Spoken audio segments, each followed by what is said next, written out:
तो अब एक्सरसाइज 8.2 है जिसका क्वेश्चन 1 है कि जिसके अंदर आपको बोला है एवल्यूट द फॉलोइंग। आपको क्या करना है, तो वैल्यू डायरेक्टली पुटअप करनी है। आपके पास टेबल के अंदर वैल्यू तो दी हुई है, तो इधर हम sin 30 यानी क्या हुआ 1/2, tan 45 1 हुआ। अब cosec 60, तो मेरे को पूरा टेबल याद नहीं है लेकिन साइन की वैल्यू याद है, बराबर है। तो आपको पता है cosec उसका उल्टा था तो साइन का था ना, तो साइन 60 कितना था, √3/2 था। तो cosec 60 क्या होगा 2/√3 आएगा, तो यह आया 2/√3 हो गया। sec 30, तो cosec 60 और sec 30 दोनों एक दूसरे के कैसे है, कॉम्प्लीमेंट्री है ना, 60 और 30 की वैल्यू। तो sec 30 की क्या आएगी 2/√3 आएगी। cos 60 क्या होगी, तो 30 का उल्टा है तो 1/2 आएगा। cot 45 1 आएगा, बराबर है। तो इस तरह से आप याद करके लिख सकते हो अगर आपको साइन की भी वैल्यू आती है तो भी। तो इधर देखो हम एलसीएम क्या आएगा, 2 और √3 दोनों के नीचे, तो 2 और √3 आएगा एलसीएम। इधर √3 नहीं है तो √3 आएगा। 1 के नीचे तो 2 और √3 दोनों नहीं है तो 2√3 आएगा। जबकि -2 के नीचे √3 है तो बाकी 2 बचा, तो 2 और 2 तो 4 हो जाएगा। इस तरह नीचे भी 2√3 एलसीएम रहेगा, ऊपर नीचे का एलसीएम तो कट जाएगा। तो अब नीचे क्या आएगा, इसके नीचे 2 नहीं है तो ऊपर नीचे 2 से तो ऊपर 4 आएगा।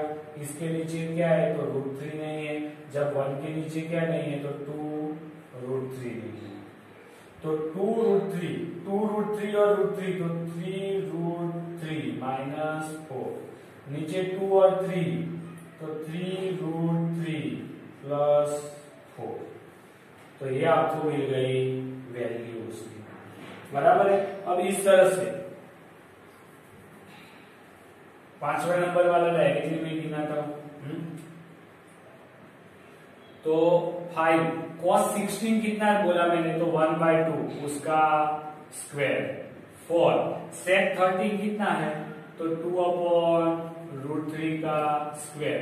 10 का 45 का स्क्वायर हो गया। sin 30 1/2 का स्क्वायर। cos 30, तो वो cos 30 क्या आएगा, तो √3/2 का स्क्वायर आएगा। तो देखो इधर 5/4, 2 का स्क्वायर 4 हो गया। इधर देखो तो 2 का स्क्वायर 4 आएगा, नीचे 3 हो जाएगा, 1 होगा। इधर 1/4 आएगा, इधर √3 का स्क्वायर 3 होगा, नीचे 2 का स्क्वायर 4 आएगा, बराबर है। तो इस तरह से आएगा सब कुछ। अब इधर हम एलसीएम लेते हैं, पहले 5/4 16/3 -1 डिवाइड बाय, इधर एलसीएम लेंगे तो 4 1 + 3 4/4 आ जाएगा। ऊपर का एलसीएम कितना होगा, इधर 3 से मल्टीप्लाई आएगा ना, तो 15 64 16 4 जा, और इधर आएगा 12 और डिवाइड में 12 और 4 4 कट जाएगा तो 1 हो जाएगा। तो अब तो 1 लिखो कि नहीं लिखो, बराबर है। तो आपके पास कितना रहेगा, 50 में से 12 जाएगा तो 3 + 64 डिवाइड बाय 12 आएगा, 6 और 67/12। तो ये हो गया आपका आंसर। ये 1 तो आप लिखो नहीं लिखो, तो मैंने ये वाला टर्म ही डायरेक्ट इधर लिखा है। तो इस तरह से आपको डायरेक्टली वैल्यू पुटअप करके उसका सिंप्लीफाई करना है।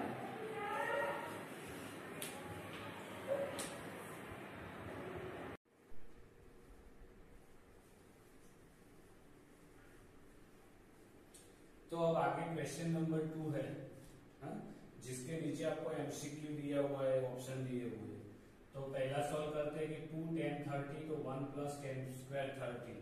तो पहले के लिए 2 tan 30 की कीमत कितनी, तो tan 30 यानी sin 30/cos 30 है, तो sin 30 क्या था 1/2 था, बराबर cos 30 कितना था √3/2 था, यानी इसका आता था 1/√3, बराबर है। और नीचे आया 1 प्लस 1/√3 का स्क्वायर। तो देखो 2/√3 आंसर आया, बराबर है कि नहीं। और नीचे √3 है तो वो प्लस वो अंडर रूट निकल जाएगा, यानी 1/3 हो जाएगा। तो इधर एलसीएम लेते हैं, तो 2/√3, इधर 3 एलसीएम आएगा तो 3 + 1 यानी 4/3 आएगा, बराबर है। ये 3 ऊपर जाएगा तो 2 × 3 जाएगा और फिर 4 × √3 आएगा। 4 से 2 चला जाएगा तो 2 बचेगा, और ये 3 है तो 3 की जगह में मैं 2 बार √3 लिख सकता हूँ, और नीचे 2 × √3 भी लिख सकता हूँ। √3 कट गया तो √3/2। अब √3/2 वो ऑप्शन किसका है, तो आपको नीचे दिया है sin 60। sin 60 है, वो आपको पता है कि √3/2 है। इसका मतलब ये इक्वल टू sin 60 हुआ, तो इसका मतलब ऑप्शन ए आता है, ए सही है। कौन सा, sin 60। ओके, अब इस तरह से दूसरा देखते हैं। दूसरे के लिए 1 - 10² 45 यानी 1 हुआ, तो 1 का स्क्वायर, नीचे 1 + 1 का स्क्वायर, तो 1 - 1, नीचे 1 + 1 हुआ, तो 1 से 1 गया तो 0/2, यानी आंसर आ गया 0। अब ये आंसर किस में आता है, तो 1090 की वैल्यू कितनी होती है, बराबर है, वो देखना है। फिर बी आंसर 1, वो तो नहीं आता। sin 45 वो नहीं आता। बी = 0 है ना आंसर, तो इसका मतलब बी आएगा, बी 0 आंसर, बराबर है। अब है sin 2a = 2 sin a, तो आपको वैल्यू a की लिखनी है ना, तो when a = क्या आएगा, तो a की वैल्यू अगर मैं इधर कौन सी लिखूं, जैसे sin 2a = sin a होता है, नीचे आपको ऑप्शन में दिए हुए हैं कि पहला है 0, अगर sin 0 लिखा, sin 0 0 होता है तो 0 × 2 तो भी 0 होता है, sin 2a तो भी 0 होता है, यानी आंसर क्या आएगा, 0 वाला आएगा। किस तरह से, तो मैं वो बताता हूं। तीसरा sin 2a, तो sin 2 a की जगह पे मैं 0 लेता हूं, तो क्या हुआ, sin 0 हुआ कि वो भी आंसर 0 आएगा। अगर उसके सामने वाला 2 sin है, 2 sin a लिखता हूं, तो 2 sin a की जगह पे 0 लिखा तो भी आंसर 0 आएगा, तो 0 × 0 तो भी 0, तो दोनों देखो इक्वल आंसर है कि नहीं। उसका मतलब a की वैल्यू क्या होगी, 0 होगी, एंगल ए 0 डिग्री आएगा, बराबर है। अब है 4th नंबर वाला, वो मैं इधर नीचे ही कर देता हूं, ये सब हम अलग कर देते हैं क्या।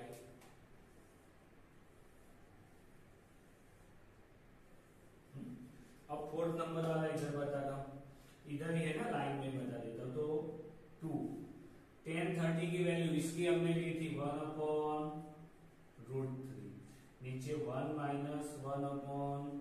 1/√3 का स्क्वायर। दोनों में डिफरेंस क्या, इधर माइनस है, सॉरी इधर प्लस है, इधर माइनस है, यानी उसका भी सिंप्लीफिकेशन तो यही आएगा इधर तक, तो बराबर है ना, इधर माइनस है तो 2/√3 हुआ, नीचे 1 - 1/3 हुआ, तो ये 3 ऊपर जाएगा, 3 में से 1 जाएगा तो 2/3 आंसर आएगा, बराबर है कि नहीं।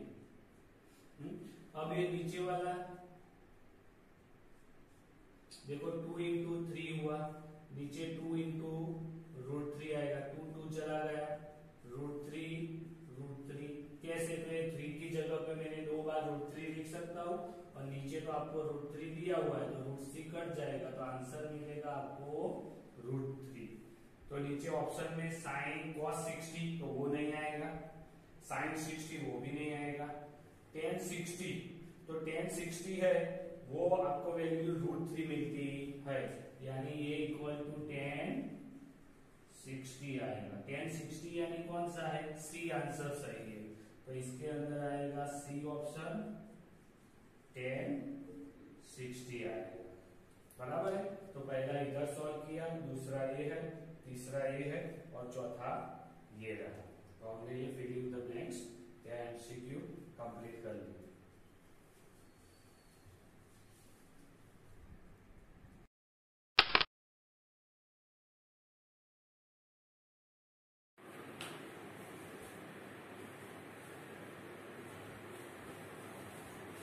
अब क्वेश्चन नंबर 3 है जिसके अंदर tan a plus B equal to √3 और tan a minus B equal to 1/√3। अगर tan a plus B is equal to √3 है तो उसका मतलब √3 वैल्यू किसके अंदर आती है, तो उसका मतलब tan a plus B is equal to tan 60 होता है कि नहीं? tan 60 भी √3 होता है। तो a plus B is equal to 16 आ गया। उस तरह से इधर देखे तो tan a minus B is equal to 1/√3। तो tan a minus B is equal to 1/√3 value है वो भी किसकी होती है, तो tan 30 की होती है। तो उसका मतलब a minus B is equal to 13 होता है।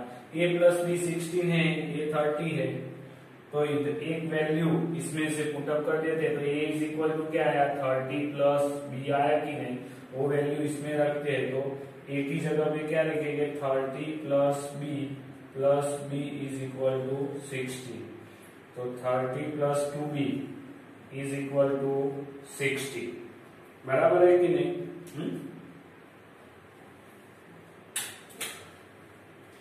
तो 2b इज इक्वल टू क्या आएगा 60 माइनस 30। तो b इज इक्वल टू 30/2। तो b इज इक्वल टू 15। अगर b 15 है तो वो इसमें रखते हैं तो a is equal to 30 plus 15। तो a इज इक्वल टू 45।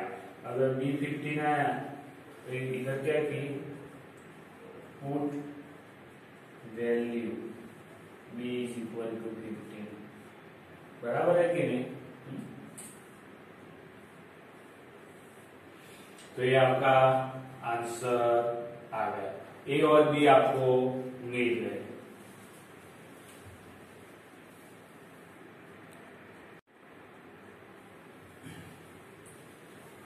अब क्वेश्चन नंबर 4 है, ट्रू और फॉल्स है और जस्टिफाई करना है आपका आंसर।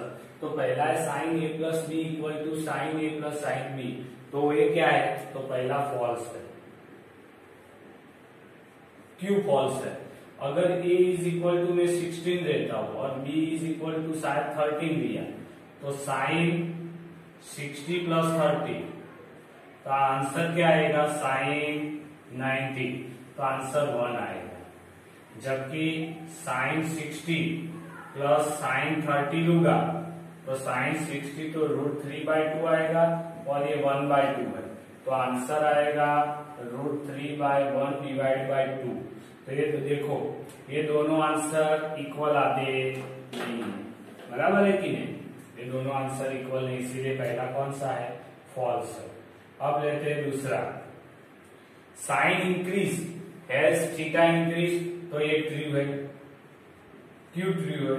तो आपको पता है साइन 0 तो वैल्यू 0 आता था, साइन 30 तो 1/2, साइन 45 तो 1/√2, फिर आता था साइन 60 तो √3/2 और साइन 90 तो क्या आता था 1।